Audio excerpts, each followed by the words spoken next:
recently we held the Lohana Summit in Nyonyo.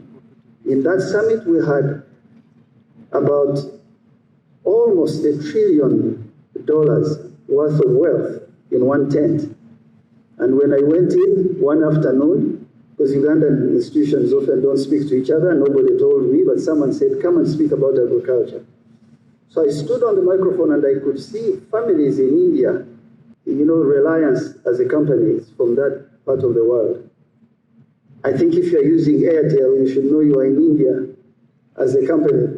So I saw these people and I felt, my God, who knows what kind of wealth is in Kampala for this 1 week? So we took a tent on the side, me and my team, and we spent about 5 hours and we registered 30 companies that had interest in investing in Uganda, partnering with our companies. And I can tell you there's good work going on in the potato sector, Irish potatoes. Irish potatoes for KFC and for McDonald's. So we have taken some of the species from Kerala, South India, and we are testing them in Kachrekano, I think in Kabale, just so that we can see if we would put some organization companies together to be able to supply that product. I think the second one is gelatin. Gelatin is also called collagen. It's crushed bones of animals that you take as a supplement, and there's work going on in that area. So really this is the story with Mumbai, which I am excited about because there's work that is going on, and for me, Uganda Airlines strengthens that. So how do you do that, Jennifer? Uganda Airlines solves two problems. First, the question of transporting people and cargo, because as per said, we picked these 13 sectors. I don't have time to run you through, but they include coffee, tourism, sugar, dairy, beef, fruits and vegetables. And we studied each of those products and we saw that if you fill some gaps, and those gaps could be in standards, could be in many things, you would get the necessary quantities and create consortiums and have a target of $6 billion by 2028. And that's what we're working on. Now, you cannot have that target, so 2028 is just a couple of years away. But we'll take a long-term view of the country. We're looking at 2062. Some of us will be here. Those who won't be here, that's okay, but the country should keep growing. And we're looking at 100 billion by that time worth of exports. The 13 is just the entry point. And Jennifer and Uganda Airlines give us a bit of tools, one on tourism, because we asked for Indian weddings happening in Uganda. So I'm very happy to hear that there is a company in that sector. Indian weddings are very expensive, very golden, very rich. And as a tourism sector, did you, Jennifer, did you invite UTB? Okay, so Bradford is here. So Bradford has the name of the British also. And I mention it as if I'm in England. Ochen. It's very easy to call, that's better for me. So, when there is an Indian wedding, families after families come together, and the investment is community. It's not just this couple. And they plan it, and they put all sorts of minerals, all sorts of pearls, all sorts of and they look for these very beautiful sunny beaches or islands. And you have very good ones in Kalangara and all these places. Now, if you have people landing into Entebbe directly, could we not have some focus on promoting a wedding destination and attach Discovery Channel, attach National Geographic? We need Ugandans to think of these things. We are playing in a very small area. But if you think strategic, all our game parks, all Amos Wekesa and the hotels he has and the fight he is on to increase numbers, This, for me, now Uganda Airlines has solved something, yeah? And we need to clap for that. So there's no excuse. Yeah? So I told you the 13 sectors and the target. You only achieve them if you do 4 things, and that's what we are aiming at. First, to study markets. Understand the markets like the back of your hand. Know the tastes and preference of the consumers that you are targeting. Know that they are shifting. A consumer of 2020, COVID hit him, has adopted different way of buying, of spending, of going on holiday. Study him or her. Don't take it casually just because the world has opened up. The technology of today is not the technology of 2030. Even the voter of today is not the voter of 2030. They are all digital citizens. Yeah? They hide behind digital walls and they do all sorts of things. And if you are above 50 like me, sometimes you can feel so upset. But that's their world. That's how they live. That's how they do things. Now, so if you don't understand the market, don't go there. And that has been our message. So I want to thank Elsie because we began research in 7 African markets. Algeria is one of them. And that's where I delayed coming from, running there, try and see what we can do. Algeria, DRC, South Africa. After this study, we want to get into these markets now that, for example, Uganda Airlines has gone to Mumbai. What can we do there? And therefore insist that whatever we do on those markets has been studied and appoint a trade representative who is from the private sector, who we deliberately said, don't ask for anything from government. Make sure that you work with private sector people to collaborate, to bring in cargo or services, and then you charge for your service.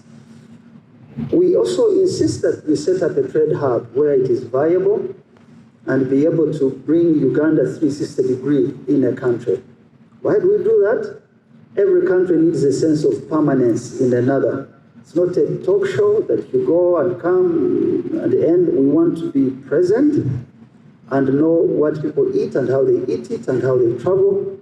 Markets.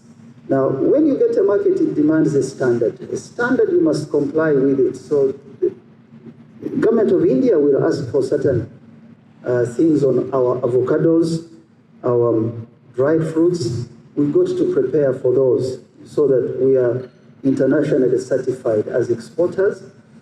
And the work of government is not just regulation, but support that to ensure that a document you have here is qualified in another country. When you have the standard, now you need the infrastructure. So Jennifer is giving us part infrastructure. That's what I wanted to get to. How many tons are you able to take on the Airbus? 20 tons. Thank you, Jennifer.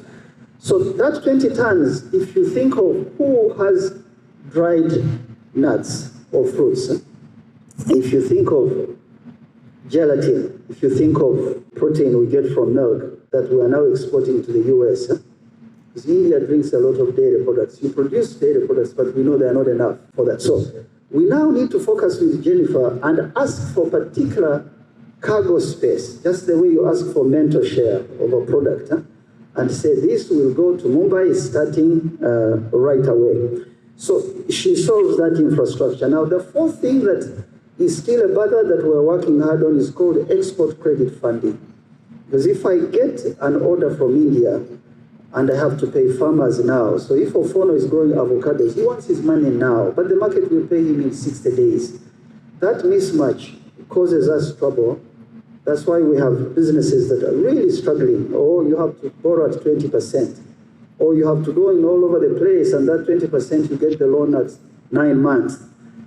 Exports don't work like that. So we're getting somewhere with the government, and we hope to resolve that.